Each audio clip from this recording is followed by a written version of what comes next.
"Here's the hoodie and a $70 card," my husband's sister, the CO, said with a smirk as she fired me and kept my $270,000 bonus. I left without a word. But at the Series BAM meeting, the lead investor opened my file, looked at her, and said something that changed everything. $70. That's what my sister-in-law Sydney decided I was worth after 4 years of building her fashion empire from nothing. She slid the burgundy hoodie across the conference table with the gift card tucked into its pocket, her manicured nails tapping against the glass as she waited for me to take it. "We appreciate everything you've done, Aubrey," she said, though her smirk suggested otherwise. My husband Connor sat 3 chairs away, studying his phone like it contained the secrets of the universe, his wedding ring catching the afternoon light. I picked up the hoodie, feeling its cheap polyester between my fingers, and realized this wasn't just a termination. It was a declaration of war she didn't know she'd started. Before we dive deeper, if you've ever been undervalued at work or watched someone take credit for your efforts, please consider subscribing. It's free and helps these important stories reach others who need to hear them. But 3 years earlier, that same conference table didn't exist. Neither did the office or the company or Sydney's delusions of being a fashion mogul. Back then, we worked from the 600-square-foot apartment Connor and I rented above Washmore Dry Cleaners on Madison Street. The place was a disaster. Floors that creaked with every step, windows painted shut by decades of careless landlords, and vents that carried up the permanent smell of pressing chemicals and fabric softener. But it was ours, and it was where Lumiere fashion began. Every morning at 5, I would slip out of bed while Connor slept, his arm always reaching across to my side even in unconsciousness, searching for warmth that had already left for the kitchen table. Those early hours were mine alone, before the world woke up, before Sydney inserted herself into every decision, before the company became something unrecognizable. I would brew instant coffee, we couldn't afford anything better, and open my laptop to dozens of emails from suppliers in Bangladesh, Vietnam, and India who were just ending their workdays. The kitchen table served as our first office, constantly buried under fabric samples, shipping invoices, and sketch pads filled with designs I'd work on between supply chain negotiations. I taught myself Mandarin phrases to better communicate with Mrs. Chin in Guangzhou, who would eventually become our most important fabric supplier. She would stay on video calls past midnight her time, her daughter Amy translating the technical details while Mrs. Chin held up different fabric samples to her webcam, explaining through gestures and broken English why the sustainable cotton blend would revolutionize our production line. Connor believed in the vision then, or at least I thought he did. He would bring me toast around 7, kiss the top of my head, and review the business plan I'd spent 3 weeks perfecting. Sydney was barely a footnote in those early days. She taught yoga at the community center and occasionally stopped by to ask if we could make athletic wear that aligned chakras or incorporated healing crystals. We would smile and nod, then get back to the real work of building a company. The Wednesday that changed our trajectory came 6 months into our venture. Mrs. Chin had sent samples of a revolutionary bamboo cotton blend that would cut our costs by $40,000 annually while maintaining the quality our emerging customer base expected. I was on a video call with her, Amy translating rapidly as we negotiated minimum order quantities, when Connor and Sydney started arguing in the next room. "Why do we need all these foreign relationships?" Sydney's voice carried through the thin walls. "My friend Karen from the farmer's market sells organic cotton. It's basically the same thing and we'd be supporting local businesses." Connor's response was muffled, but I heard Sydney interrupt him. "Aubrey's making this too complicated. Fashion is about intuition, not spreadsheets." I muted my microphone, apologizing to Mrs. Chin with hand gestures while I listened to my husband, the man who had promised to always have my back, fail to defend the months of work I'd put into building our supply chain. When I returned to the call, Mrs. Chin seemed to understand without explanation. She had built her own business in a world that often dismissed women's expertise. We concluded our deal with mutual respect that Sydney would never understand and Connor would never fully appreciate. Family dinners at the Fitzgerald house became exercises in restraint. Marcus, Sydney's father, had made his money in commercial real estate and fancied himself a business genius despite never having created anything himself. He would raise his wine glass every Sunday toasting his daughter's company, while I sat silently, my jaw clenched so tight I'd have headaches for hours afterward. Sydney was just telling us about the sustainable production model she discovered during her meditation retreat, Patricia, their mother, would say while passing the potatoes. So innovative, sweetheart. Sydney would launch into elaborate stories about how she intuited the perfect fabric combinations through spiritual connection with the earth, while I bit my tongue hard enough to taste copper. Connor's hand would find mine under the table, squeezing gently, not in solidarity I later realized but in warning to stay quiet. After dinner, Patricia would always ask me to help clear the plates. "The men need to talk business," she would say, though I was the only one who actually understood our operations. I would stand at their sink, washing dishes by hand because their dishwasher was temperamental, listening to Marcus advise Connor about keeping women from getting too emotional about business decisions. The night I knew things were truly changing came 3 months before the termination. I was in our warehouse, really just a converted storage unit in an industrial district, surrounded by boxes of samples for our spring collection. The calculator showed it clearly. We were finally profitable. Not just breaking even, not just surviving, but actually making money. Real profit that meant we could move somewhere without chemical smells, maybe even take a vacation that didn't involve visiting suppliers. Connor found me there at 11 p.m., tears streaming down my face as I stared at those numbers. But instead of celebrating with me, instead of acknowledging what we'd built, he stood in the doorway with his hands in his pockets. "Sydney thinks you're too involved in operations," he said, the fluorescent lights flickering above us like a warning I was too exhausted to recognize. "Maybe you should take a step back. Focus on being a wife for a while." I looked at him, then really looked at him, and saw a stranger wearing my husband's face. The man who had once stayed up all night helping me package our first orders, who had believed in this dream when it was just sketches and hope, was suggesting I abandon the company I'd built because his sister felt threatened by my competence. "Focus on being a wife," I repeated, my voice steady despite the rage building in my chest. "While Sydney does what, exactly?" He couldn't meet my eyes. "She has vision, Aubrey. Sometimes that's more important than the day-to-day stuff." The day-to-day stuff. That's what he called the supplier relationships I'd cultivated, the production methods I'd developed, the quality control systems I'd implemented. The stuff. Details that didn't matter compared to Sydney's vision of clothing that channeled positive energy. Looking back now, sitting in my new office with that burgundy hoodie framed on my wall, I realize all the signs were there. Every dismissive comment, every credit stolen, every contribution erased. They were all preparing for that moment in the conference room when Sydney would declare my worth as $70 in polyester. The foundation we built together was never truly together. It was mine, built on my expertise and effort, while they watched and waited for the right moment to claim it as theirs. The Monday after Connor suggested I focus on being a wife, I tried logging into our sales database to check the weekend numbers. The same login I'd used every morning for 3 years suddenly showed an error message. "Access denied. Please contact your administrator." I refreshed the page twice, cleared my browser cache, even restarted my laptop. The message remained, red text against a white screen, mocking me. Connor was buttering toast in our narrow kitchen when I asked him about it. He didn't look up from the strawberry jam jar he was struggling to open. "Sydney mentioned something about streamlining permissions," he said, his voice carefully neutral. "For efficiency." Efficiency. I set my laptop on the counter harder than necessary. "I built that database. I need those numbers to coordinate with suppliers."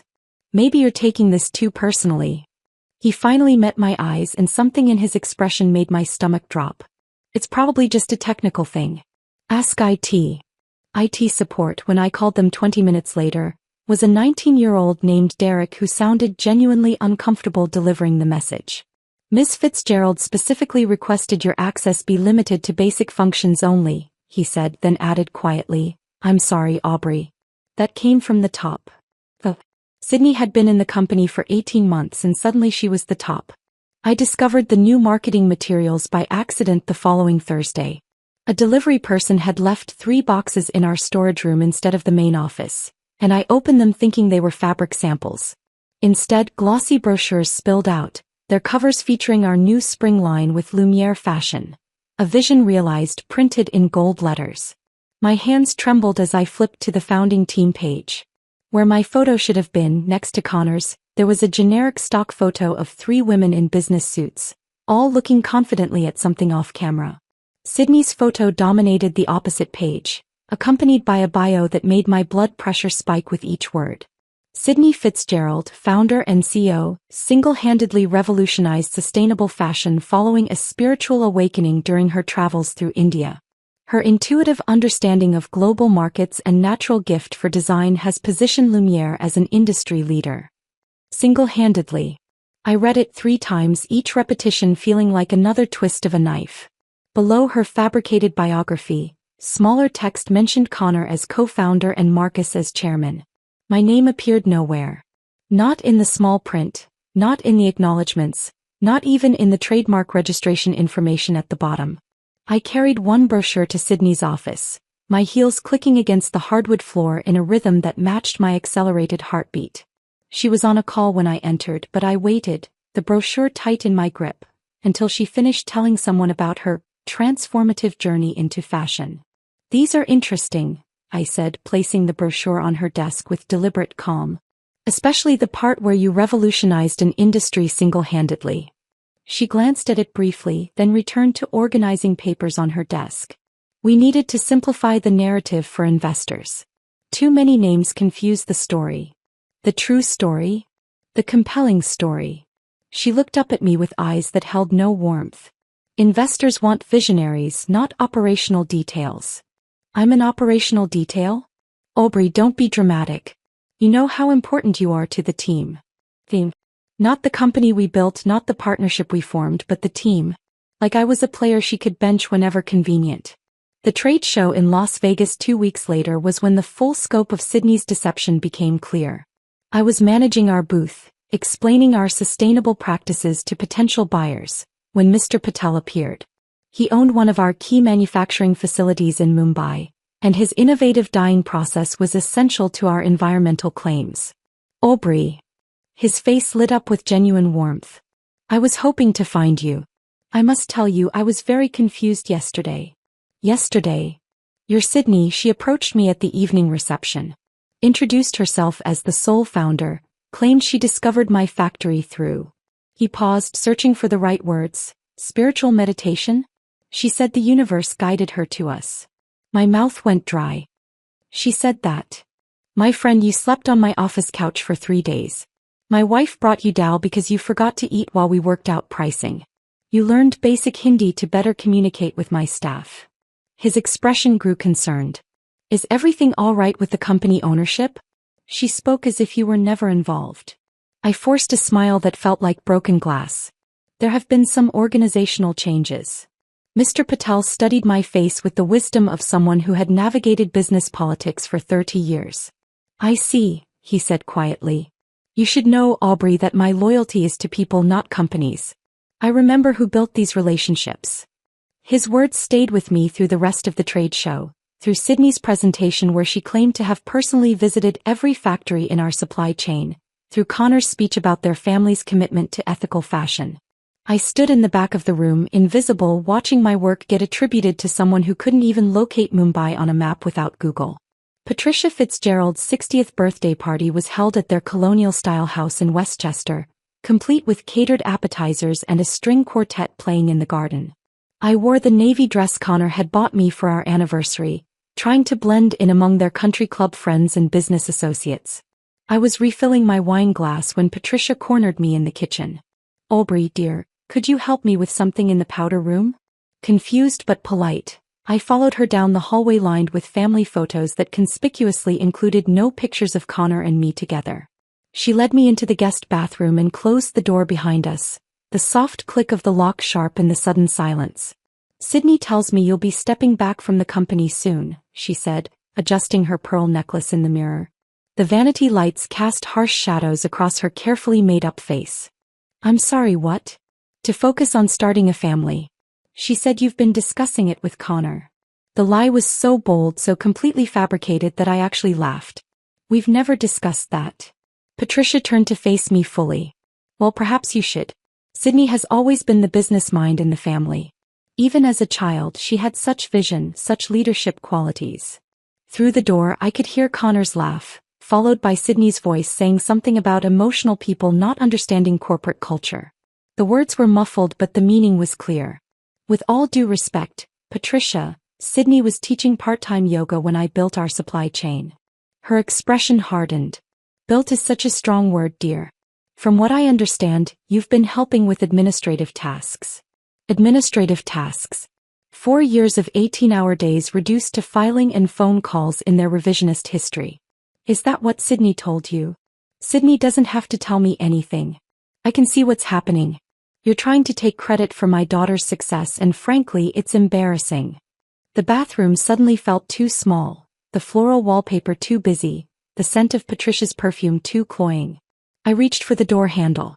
Where are you going? Back to the party. To my husband. Your husband, she said with emphasis that made the title sound temporary, understands family loyalty. I left her in the bathroom, walked through her perfect house with its perfect furniture and perfect guests, and found Connor on the patio, surrounded by Sydney's friends, laughing at another story about my emotional response to a supplier issue. He didn't notice when I left early. Or maybe he did and just didn't care enough to follow. I drove home from Patricia's party alone that night, taking the long route through empty suburban streets while Connor stayed behind, probably still entertaining Sydney's friends with stories about my emotional inadequacies. The dashboard clock read 11:47 p.m. when I pulled into our apartment complex, and I sat in the car for another 10 minutes, staring at our lit kitchen window, wondering when home had stopped feeling safe. Tuesday morning arrived with unusual quiet. Connor had already left when I woke, his coffee mug abandoned in the sink, no note explaining his early departure. At the office, something felt different the moment I walked through the door. Conversations stopped mid-sentence. Eyes darted away from mine. The usual morning greetings were replaced with uncomfortable silence. Emma, Sydney's assistant, appeared at my desk at 10 a.m. She usually bounced when she walked, all 23-year-old enthusiasm and fresh college optimism. Today she moved like someone approaching a funeral, her hands clutching a single piece of paper. Sydney needs you in the executive conference room at 3, she said, looking somewhere past my left shoulder. Her voice was barely above a whisper. Is everything okay, Emma? She shifted her weight, still avoiding eye contact. Just, the meeting. 3 o'clock. That's when I noticed it. A banker's box tucked under my desk, positioned where I couldn't miss it but trying to look casual, like it had always been there.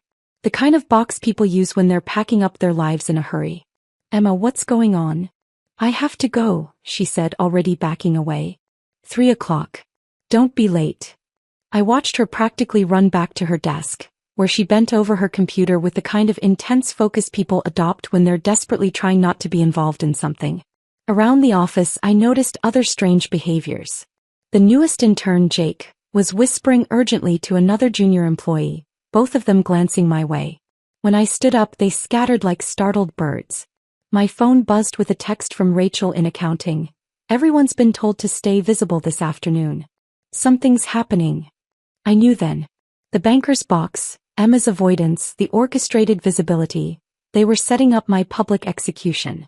Sydney wanted witnesses. At 2:45 I walked to the bathroom and stared at myself in the mirror.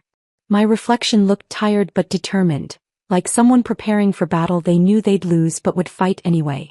I fixed my lipstick, straightened my blazer and walked to the conference room with my head high. They were already assembled when I arrived.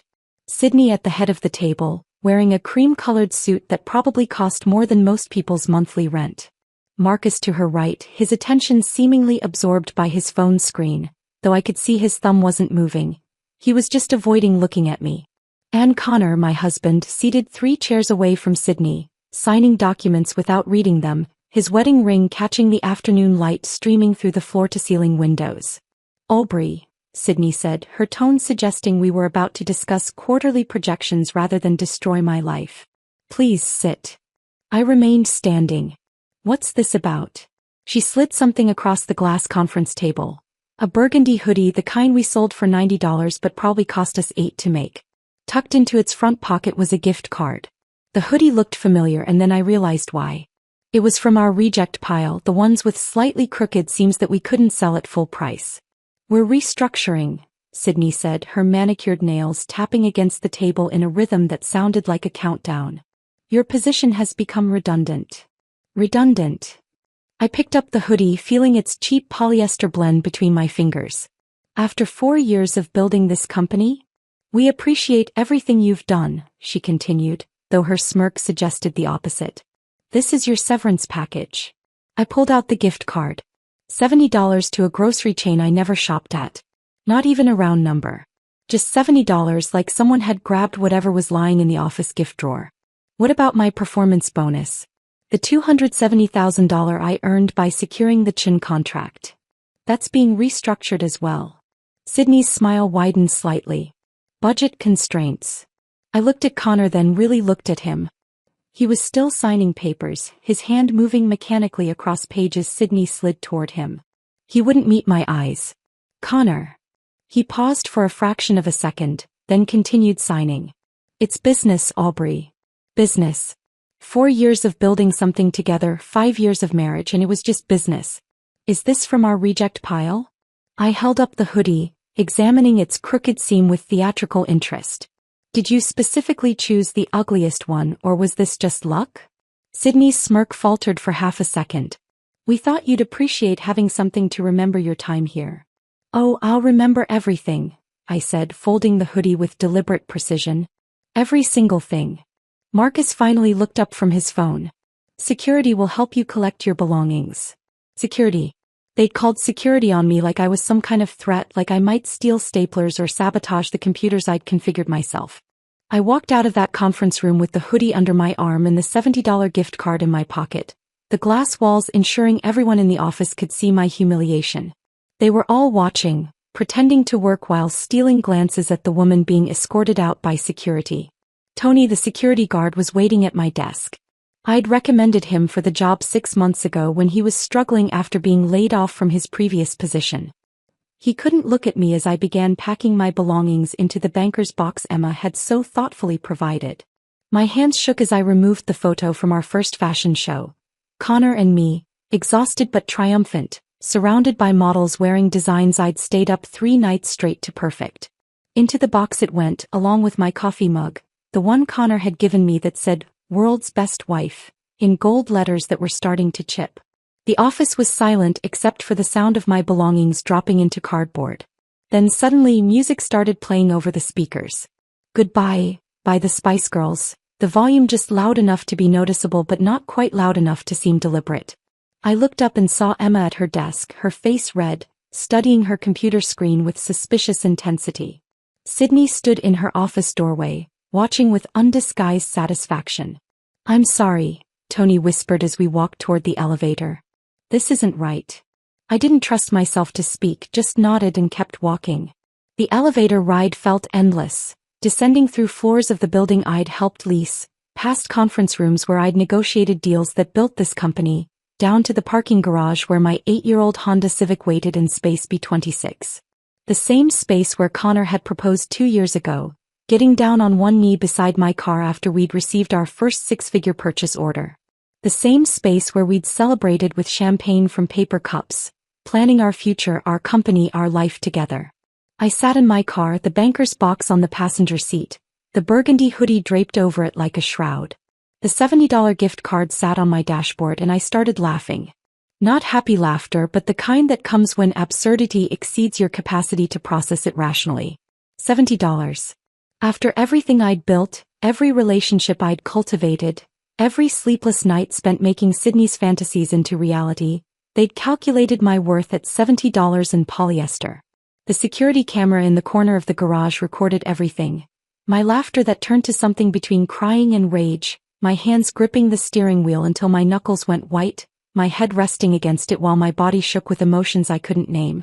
Through my windshield I could see Sydney's office window 5 floors up. She was probably watching, enjoying her victory, celebrating the successful elimination of the woman who knew too much, who'd built too much, who'd become too inconvenient to keep around. But she'd made a mistake. In their arrogance and cruelty, they'd all made a crucial mistake. They'd left me with nothing to lose. I drove home from the parking garage with the banker's box sliding across my passenger seat at every turn, the burgundy hoodie mocking me from where it lay crumpled on top. My apartment was dark when I arrived. Connor still at the office celebrating my elimination with Sydney and Marcus, probably toasting with the champagne they kept for special occasions. I dropped the box by the door and went straight to my laptop, something pulling me toward answers I wasn't sure I wanted to find. The company's shared drive was still accessible from my personal computer, an oversight in their eagerness to humiliate me. I logged in, knowing they'd revoke this access within hours once someone in IT realized their mistake. My fingers moved across folders I'd organized myself over the years, through financial documents, supplier contracts, design specifications until I found something new. A folder created just 3 weeks ago, labeled Company Narrative, Final Version. My cursor hovered over it for a moment. Then I clicked. The document that opened was 42 pages of revisionist history so bold it took my breath away. According to this fiction, Sydney Fitzgerald had single-handedly conceived, developed and built Lumiere fashion from the ground up. She had supposedly traveled to Asia 12 times to establish supplier relationships, developed our sustainable production methods through intensive research and innovation, and created our entire business model during what the document called her entrepreneurial awakening. My name appeared exactly once, buried on page 31, in a section titled, Support Staff and Contractors. I was listed as Aubrey Morrison, temporary administrative consultant who assisted with basic operational tasks during the company's early growth phase. My hands shook so violently that I knocked over the cold coffee sitting beside my laptop. The brown liquid spread across my desk, seeping into the keyboard, but I couldn't move. I just sat there watching coffee drip onto the floor while reading how Sydney had apparently taught herself Mandarin to negotiate with Mrs. Chen, how she'd spent months in Mumbai developing our dye process with Mr. Patel, how her natural business instincts had secured every major contract we'd ever signed. The timestamp showed the document had been created by Sydney and last modified by Marcus 2 days before my termination. They'd been planning this narrative while I was still showing up every day, still building their company, still believing I was part of something. I started taking screenshots of everything, uploading them to 3 different cloud services, emailing them to an old email address Connor didn't know about. Then I began searching through other folders, downloading contracts, correspondence, anything that proved the truth. That's when I found it, buried in a folder marked 2020 Legal Archive, that no one had touched in years. A scanned PDF titled, Partnership Agreement, Initial Formation. My breathing stopped as I opened it. There, in black and white with a notary seal at the bottom, was the original agreement establishing Lumiere Fashion. Dated January 15, 2020, signed by Marcus Fitzgerald and me, granting me 23% ownership of all intellectual property developed for or by the company. Not employment. Not a contractor agreement. Marcus's signature was clear and decisive at the bottom, right next to mine. The document had never been superseded, never amended, never replaced. They'd simply forgotten it existed, assumed I'd never look for it, or maybe thought I was too trusting to use it. I made 17 copies that night. One went into a safety deposit box at a bank Connor didn't know I used.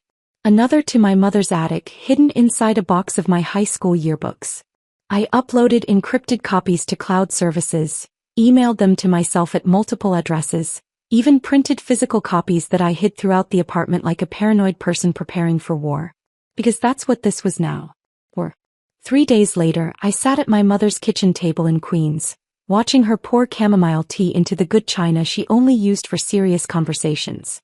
She hadn't said much when I called, just told me to come over and bring my appetite. I never liked him, she said without preamble, setting down a plate of homemade cookies I couldn't eat. Connor. From the first time you brought him here. Mom. Let me finish. She sat across from me, her weathered hands wrapped around her own teacup. He talked over you at dinner. Took credit for your story about landing your first client, pretending he'd been the one to make the connection. You kept looking at him, waiting for him to correct himself, but he never did. She stood and walked to her junk drawer, the one that held everything from rubber bands to expired coupons, and pulled out a small notebook with flowers on the cover. What's that? Evidence, she said, sitting back down and opening it to reveal pages of her careful handwriting. Every time he diminished you. Every family gathering where he made you sound like his assistant instead of his partner. Every time that sister of his acted like you were the help. I flipped through the pages, seeing dates and quotes and observations going back 3 years. Mom, why didn't you say anything? Would you have listened? You were in love. You had dreams. Sometimes children need to learn their own lessons. She reached across the table and took my hand. But I knew this day would come. People like them always show their true colors eventually. He was right. Every slight was there in her careful documentation. Connor explaining our idea that I'd developed alone. Sydney asking me to take notes during meetings I was supposed to be leading. Marcus referring to me as Connor's wife, instead of by my name or title. There's an attorney, my mother said. Patricia Hendricks. She helped Mrs. Chen's daughter with her business dispute last year. Mr. Patel recommended her when I called him. You called Mr. Patel? I called everyone. Mrs. Chen, Mr. Patel, that fabric supplier from Vietnam whose name I can't pronounce. They're all furious about what happened to you. He squeezed my hand. You have more allies than you think. Patricia Hendricks's office occupied the 20th floor of a Manhattan building with views of the Hudson River. She was younger than I expected, maybe 40, with sharp eyes that seemed to catalog everything about me in the first 3 seconds after her assistant showed me in. I laid out everything on her conference table. The partnership agreement, the false narrative, screenshots of the real history, my mother's notebook of observations. Patricia examined each document with the focus of someone defusing a bomb, occasionally making notes on a legal pad. When she finally looked up, she was almost smiling. They made 3 mistakes, she said, leaning back in her leather chair. They underestimated you, they got sloppy, and they put it in writing. Is the partnership agreement enforceable? Enforceable? He actually laughed. This agreement means you own 23% of all intellectual property. Based on their own valuations for the Series B, that's approximately $27 million in IP. Your share is worth about $6.2 million. The number hung in the air between us, impossible and real at the same time. They can't raise funds with unclear ownership, Patricia continued. No investor will touch them once they know about this. You have them trapped. She stood and walked to her wall of diplomas, the afternoon sun turning them golden. The question is, what do you want? Money? Recognition? To destroy them completely? I thought about Sydney's smirk as she slid that hoodie across the table. Connor signing papers without looking at me. Marcus pretending his phone was fascinating while my life collapsed. I want what's mine, I said. And I want them to know that their $70 wasn't enough to make me disappear. Patricia turned back to me with the expression of someone who'd just been handed their favorite type of case. Then let's make sure they never forget your name again. Patricia Hendricks leaned forward across her conference table, her fingers steepled as she laid out the strategy. We wait, she said, her voice carrying the certainty of someone who had played this game before. We let them get comfortable, let them move forward with their plans, and then we strike when it will hurt the most. I left her office with a timeline in my head and a cold determination in my chest. 3 months until their Series B presentation. 3 months to gather everything we needed. 3 months to pretend I had simply disappeared while building a case that would destroy their carefully constructed lies. The first test came 2 weeks later at the monthly Fitzgerald family dinner. Connor had been texting me, begging me to keep up appearances while we figured things out. I agreed, but not for the reasons he thought. I arrived at Patricia and Marcus's colonial house wearing my best smile and a dress Connor had never seen before. One I'd bought with my own money, not the company card Sydney had revoked. The dining room smelled of pot roast and privilege, Patricia's good china gleaming under the chandelier that had been in Marcus's family for 3 generations. Aubrey, Sydney said as I entered, her voice dripping with false warmth. So glad you could make it. I wasn't sure you'd have time now that you're between opportunities. I took my seat across from her, accepting the wine Connor poured with hands that barely trembled. Actually, I've been catching up on my reading. That Fashion Weekly interview you did was fascinating. Her eyes lit up, mistaking my interest for admiration. Oh, you saw that? Every word. Especially the part where you talked about intuiting the supply chain through meditation. Such a unique approach to international business. Connor shifted uncomfortably beside me, but Sydney was already launching into her story, elaborating on how she had spiritually connected with suppliers across Asia without ever leaving the country. It's amazing, I said, pulling out my phone to check a message, but actually hitting record on the voice memo app. You've never actually been to any of these factories? Why would I need to? Sydney laughed, wine making her careless. That's what video calls are for. Besides, I find physical travel limits the spiritual connection. Patricia nodded approvingly while Marcus carved the roast, And I documented every word of Sydney admitting she'd never met the suppliers she claimed to have discovered. Connor kept trying to catch my eye, sensing something was wrong but not understanding what. "You're so quiet lately," Patricia observed, passing me the green beans. "Everything all right?" "Just processing some changes," I said, calculating that we were exactly 73 days from the Series B presentation. Sometimes silence is more valuable than words. After dinner, I excused myself to the bathroom and immediately forwarded the recording to Patricia Hendricks. My phone buzzed with her response. "Perfect. Keep going." The real work happened in my kitchen at 2 a.m, my laptop opened to WhatsApp while I navigated time zones that had become as familiar as my own neighborhood. Mrs. Chen's face filled the screen, her expression fierce despite the pixelated connection. "She said what?" Mrs. Chen's accent thickened with anger. "Spiritual guidance led her to my factory? I built this business with my husband for 20 years. You found us through trade directories and cold calls, Aubrey. You slept on our office floor during contract negotiations." "I know," I said, screenshots of Sydney's false claims spread across my kitchen table. "But I need you to put that in writing." "I'll do more than that." Mrs. Chen held up her phone, showing me an email from Sydney claiming to have been the primary contact since day one. "She sends these lies to my staff. They forward them to me because they know the truth." One by one, suppliers joined our video calls. Mr. Patel from Mumbai, his son Raj, now a corporate lawyer, taking notes on everything. The fabric suppliers from Vietnam, the button manufacturer from Seoul, the zipper company from Osaka. 12 suppliers in total, each one prepared to state that Sydney had never visited, never negotiated, never built anything. "If they don't pay you fairly," Mr. Patel said during one late-night call, his wife bringing him tea in the background, "we terminate our contracts. All of us. Let them explain to investors why their supply chain disappeared overnight." My kitchen table became a war room, covered in phone cards for international calls, printed emails highlighting lies, sticky notes with time zones and names. I lived on coffee and determination, building alliances across continents while Connor slept at his parents' house, still pretending we were working through a rough patch. Wednesday evening, I did something I'd never done before. Followed Sydney to her yoga class.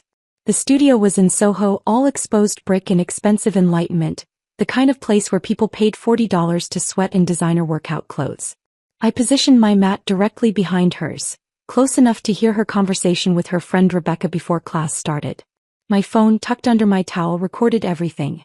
"The Series B is going to change everything," Sydney said, adjusting her rose gold water bottle. "Finally, people will recognize me as the visionary I am." "What about that woman who used to work with you?" Rebecca asked. "Your brother's wife?" Sydney laughed, the sound sharp enough to cut glass. Getting rid of her was like removing a tumor. She was holding us back with all her spreadsheets and concerns about reality. Some people just don't understand vision. I held warrior pose while she compared me to cancer, breathing through the rage that wanted to explode out of every pore. Her Lululemon outfit probably cost $400, more than 5 times the severance she'd given me. The final confrontation with Connor came 6 weeks into my 3-month silence. He showed up at my mother's house uninvited, holding grocery store flowers that were already wilting, their discount sticker still visible on the plastic wrapping. "We need to talk," he said when my mother reluctantly let him in. I met him at the door, not inviting him past the entrance. "About what?" "About us. About fixing this."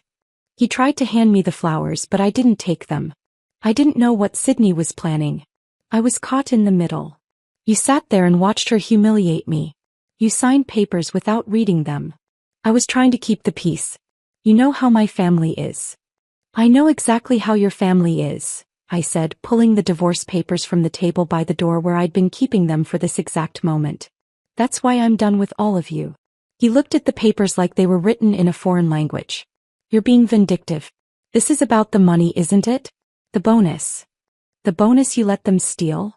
That's company money now," he said, his mask finally slipping. "You need to accept that and move on." I handed him the papers, watching his face crumble as he realized I was serious. "I am moving on. Sign these and leave." "Aubrey, please." "Sign them, Connor. Or I'll have them served at your office. Your choice." He signed them there in my mother's doorway, his hand shaking as he realized that his sister's ambition had cost him his marriage. When he finished, he looked at me one last time. "She's going to destroy you," he said quietly. "Sydney doesn't lose." I smiled then, thinking of the partnership agreement hidden in 17 different locations, of the suppliers ready to revolt, of Patricia Hendricks preparing our case like a surgeon preparing for a life-saving operation. "We'll see about that." I closed the door behind Connor and stood in my mother's entryway, listening to his car pull away from the curb. The divorce papers felt heavy in my hand, their weight representing more than just the end of a marriage. They were the first concrete step toward reclaiming everything they had taken from me. The next morning I drove to Delaware. The 3-hour drive gave me time to think, to plan, to transform from Aubrey Morrison the discarded wife into something else entirely. The lawyer's office sat in a strip mall between a tax preparation service and a nail salon, deliberately unremarkable, the kind of place where business entities were born without fanfare. The attorney, Mr. Brennan, had done this thousands of times before. His office walls were beige, his desk was beige, even his coffee mug was beige. Everything designed to be forgotten the moment you walked out. His assistant offered me coffee in a mug that read "World's Best Boss." The irony not lost on me as I prepared to become exactly that for the first time in my life. Meridian Holdings LC. I told him when he asked for the company name. I had chosen it carefully. Meridians were invisible lines that defined everything on a map, determining location, ownership, boundaries. Just like I was about to define who really owned what in the mess Sydney had created. "Purpose of the business?" Mr. Brennan asked, fingers poised over his keyboard. "Asset management and intellectual property holdings." He didn't ask more questions, just typed efficiently while I signed document after document, each signature moving me closer to my goal. Within an hour, Meridian Holdings LLC existed, a legal entity that would soon own 23% of Lumiere Fashion's intellectual property. Sydney had no idea that while she was giving interviews about her visionary leadership, I was creating the weapon that would destroy her carefully constructed empire. 2 weeks before the Series B presentation, Patricia Hendricks called me to her office at midnight. The building was nearly empty, just security guards and cleaning crews, the perfect environment for what we needed to do. "We're going to rehearse every possible scenario," Patricia said, spreading documents across her conference table. The city lights glowed through her floor-to-ceiling windows, making Manhattan look like a circuit board powering our plan. "Sydney might cry, might threaten, might try to negotiate on the spot. You need to be prepared for anything." We role-played for hours, Patricia alternating between Sydney's probable responses and the investor's likely questions. She taught me to keep my breathing steady when confrontation came, to maintain eye contact without blinking, to let silence do the heavy lifting when words would only complicate things. "What if she calls me directly?" I asked, pushing aside an empty container of lo mein. "You don't answer. Let her spiral. Let her leave voicemails that we can document as evidence of consciousness of guilt. What if Connor tries to intervene?" Connor signed the divorce papers. He has no standing anymore. He chose his side. We practiced until 3 in the morning, empty Chinese takeout containers creating a timeline of our preparation. Patricia showed me exactly when she would send the email to investors. 11:47 a.m., precisely 15 minutes into Sydney's presentation, after she had made her claims but before she could close the deal. "The timing has to be perfect," Patricia explained, her finger tracing the agenda we had obtained through a contact at the venue. "Too early and they might postpone. Too late and some investors might have already committed verbally." 3 days before the presentation, I visited the Meridian Hotel. The lobby was all marble and crystal, the kind of place that whispered money with every surface. I needed to find the perfect vantage point, somewhere I could watch the destruction unfold without being immediately visible. The lobby cafe sat adjacent to the ballroom, separated by floor-to-ceiling windows that allowed diners to see inside during events. I tested several tables before finding the perfect one. Corner position, partially hidden behind a decorative plant, but with clear sightlines to both the presentation stage and the investor seating area. The barista, a young woman named Elena with kind eyes and an Eastern European accent, noticed me testing the Wi-Fi strength at various spots. "Important video call?" she asked. "Something like that. I need to be here next Thursday around 11. This exact table. Big presentation happening that day," Elena said, nodding toward the ballroom. Some fashion company. They've booked the whole space. I pulled out the $70 gift card Sydney had given me as severance, the plastic worn from being carried in my pocket like a talisman. Can I use this to reserve the table? Maybe order something special that day. Elena looked at the card, then at me, and something in her expression suggested she understood more than I had said. I'll make sure this table is yours. Would you like me to prepare your coffee at exactly 11:30? 11:45 would be perfect. The irony of using Sydney's insulting severance to buy the coffee I would drink while watching her downfall felt like poetry. The final family photograph happened the Sunday before everything changed. Patricia Fitzgerald had insisted on it, claiming they needed an updated portrait for their holiday cards. The real reason, I suspected, was Sydney wanting to document her triumph before the Series B funding came through. The photographer arranged us in Patricia's living room, everyone wearing coordinated shades of blue and cream, except for me. I had worn the burgundy hoodie under my blazer, hidden but present, like the truth waiting to emerge. The polyester felt scratchy against my skin, a constant reminder of what they had reduced me to. Aubrey, could you remove your blazer? The photographer asked. The black doesn't quite match the color scheme. I'm cold, I lied, pulling it tighter around me. Sydney stood in the center of the arrangement, radiant in her designer dress, surrounded by her parents and Connor like they were her court. Connor's hand rested on my shoulder, but it felt like a stranger's touch, the weight of it making me want to shrug away. His wedding ring caught the photographer's lights, the same ring he had slipped on my finger 5 years ago while promising to love, honor, and protect. Everyone smile, the photographer commanded. Think happy thoughts. I smiled and thought about the email Patricia would send in 94 hours. Sydney beamed beside me, unaware that this would be the last photo where she would look victorious. Patricia commented on how perfect we all looked, how blessed they were to have such a successful family. One more, the photographer said. This time, everyone look at Sydney. She's the star of the show. We all turned toward her, and in that moment, I memorized her expression. The self-satisfaction, the arrogance, the complete certainty that she had won. I wanted to remember exactly how she looked before everything she had stolen got ripped away. After the photos, as everyone dispersed to the dining room for lunch, Sydney pulled me aside in the hallway. No hard feelings about the job thing, right? She said, not really asking. It was just business. You understand. I looked at her, this woman who had systematically destroyed my career while smiling at family dinners, and felt nothing but cold determination. I understand perfectly, I said. She patted my arm condescendingly and walked away, her heels clicking on the hardwood floor in a rhythm that sounded like a countdown. 89 hours until the presentation. 89 hours until the truth would finally matter more than the narrative. 89 hours until Sydney learned that $70 and a polyester hoodie were not enough to buy my silence or my disappearance. I left the Fitzgerald house that Sunday with 89 hours on my mental clock, each tick bringing me closer to the moment when truth would finally matter more than perception. Monday passed in a blur of final preparations with Patricia, confirming that every document was ready, every supplier statement notarized, every piece of evidence organized for maximum impact. Tuesday felt like standing at the edge of a cliff, knowing the jump was coming but not quite ready for the freefall. Wednesday night I didn't sleep at all. Thursday morning arrived gray and humid, the kind of weather that makes Manhattan feel claustrophobic.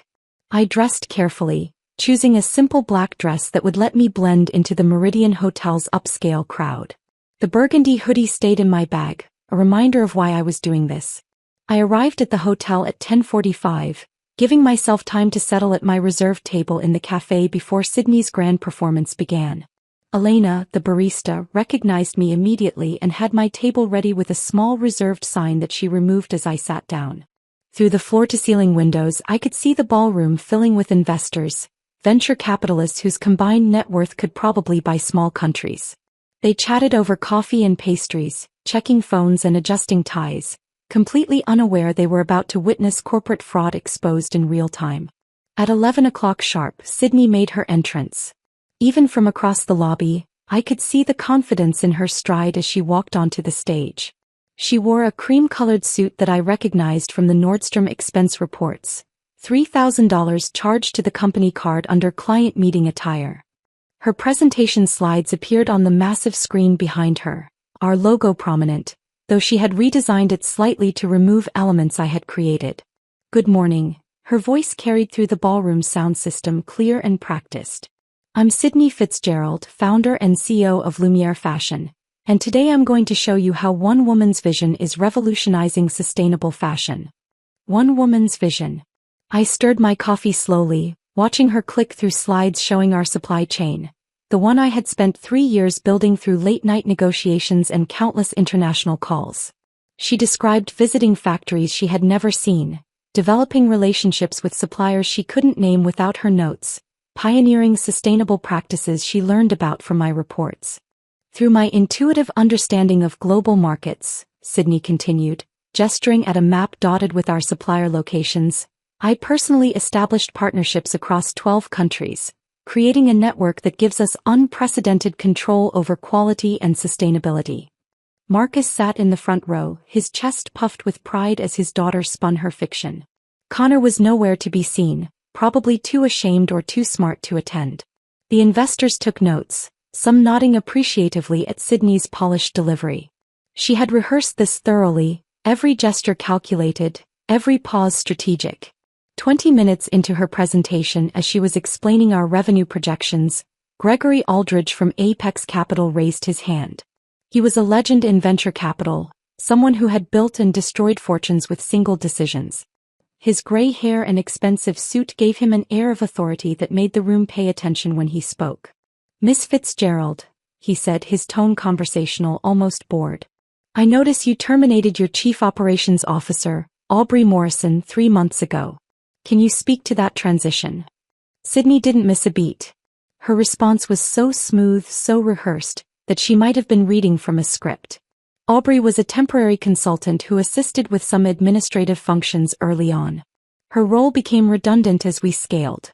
We parted ways amicably. From my position in the cafe, I could see 2 investors in the third row exchange glances. One of them, a woman in a navy suit, made a note on her tablet. Even from this distance I could read her body language. She was marking this as a potential red flag. Aldridge nodded slowly, making his own notes, but something in his expression suggested he wasn't entirely satisfied with the answer. Sydney continued her presentation, moving on to market opportunities and growth projections. The confidence returned to her voice as she left the dangerous territory of my termination behind. She was clicking to her slide about international expansion when I saw Patricia's message appear on my phone. Sending now.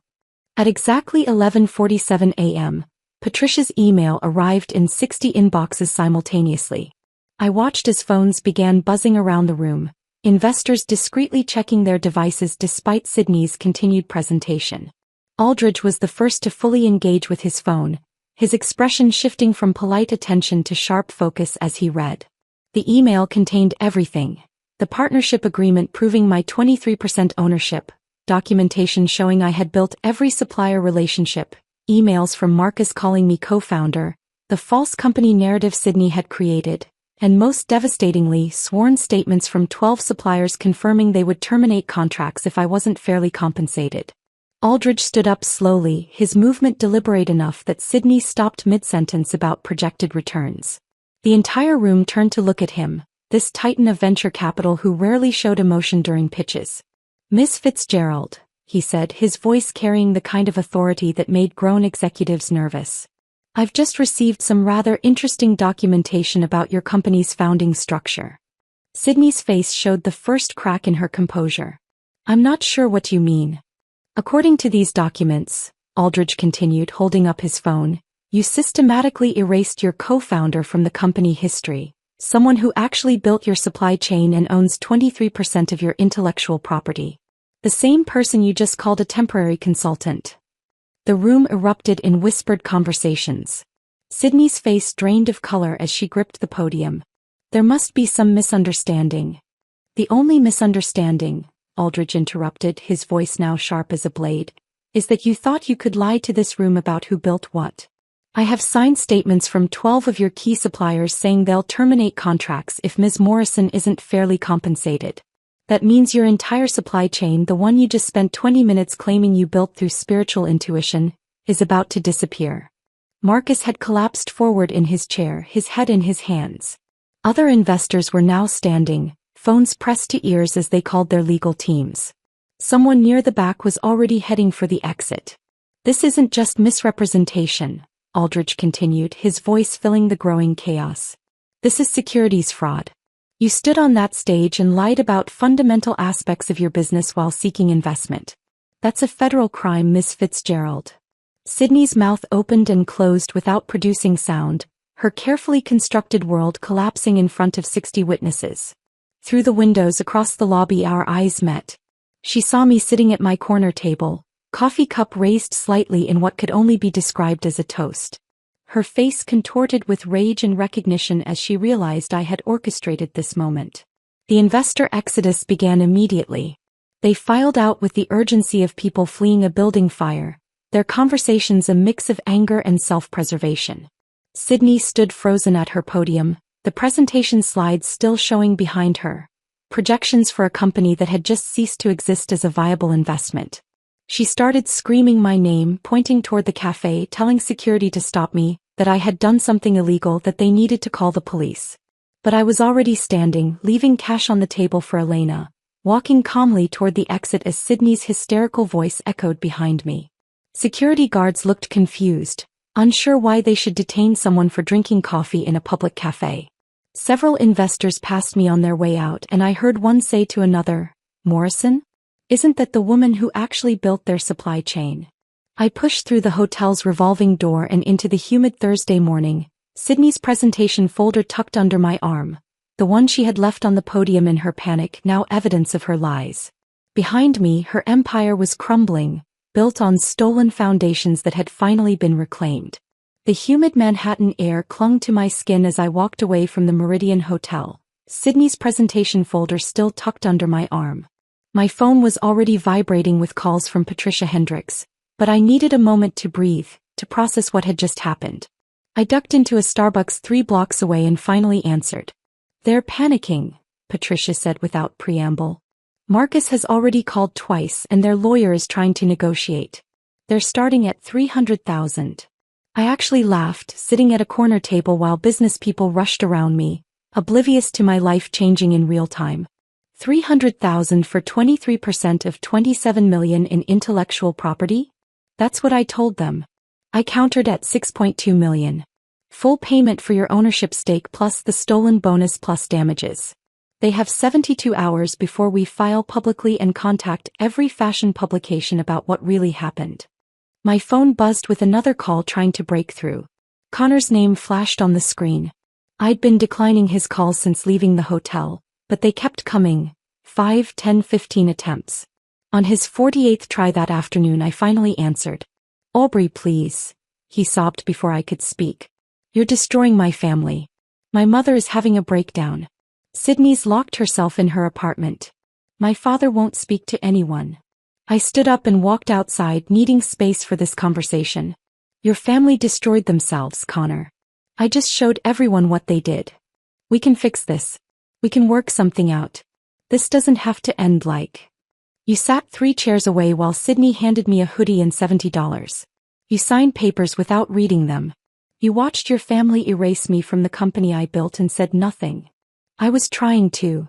You were trying to keep your comfortable position in a family that values loyalty over truth. How's that working out for you now? He was quiet for a moment, just his ragged breathing through the phone. "Sydney says you planned this whole thing. That you set us up. I documented the truth. If that destroyed you, maybe you should examine what you were built on." He hung up without another word. I blocked his number while standing on that busy Manhattan sidewalk, deleting 5 years of marriage with a single tap. The next 3 days passed in a blur of legal calls and increasingly desperate offers. 400,000, 800,000, 1.5 million. Each rejection from Patricia made them raise their bid, the reality of their situation becoming clearer with each passing hour. The suppliers had already started making noise about contract terminations. 2 investors were threatening lawsuits for fraud. The fashion press had begun sniffing around the story. At 4:47 p.m. on the 3rd day, Patricia called with finality in her voice. "They accepted. 6.2 million. The wire transfer is processing." I was sitting in my Honda Civic in my mother's driveway when the notification appeared on my banking app. I refreshed it 12 times, each time expecting the numbers to disappear like some kind of glitch. But they remained. $6,200,000 sitting in my account like a foreign language I was still learning to read. My hands shook as I called my mother. She answered on the first ring, having been waiting by the phone. "It's done," I said, my voice cracking.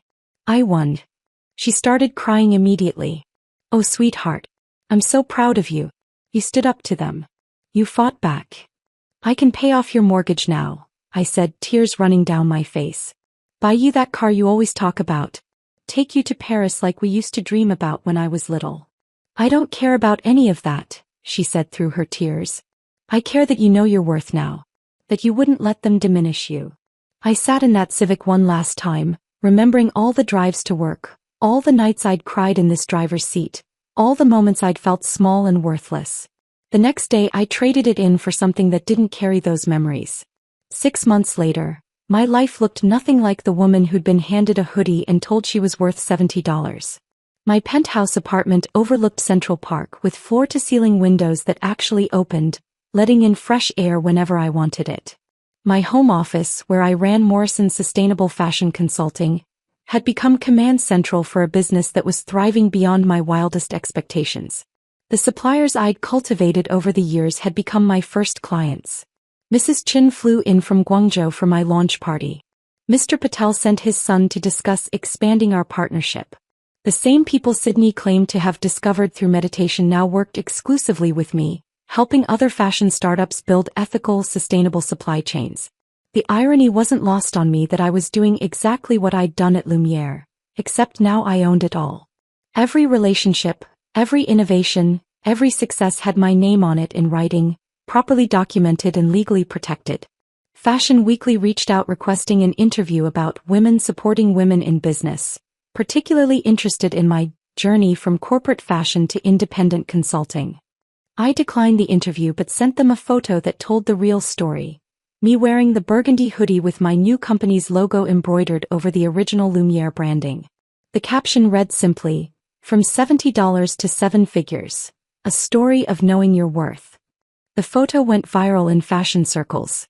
Sydney's company valuation, already damaged by the investor scandal, dropped another $30 million when the true story began circulating. She'd had to sell her majority stake to Marcus to pay my settlement and keep the company afloat.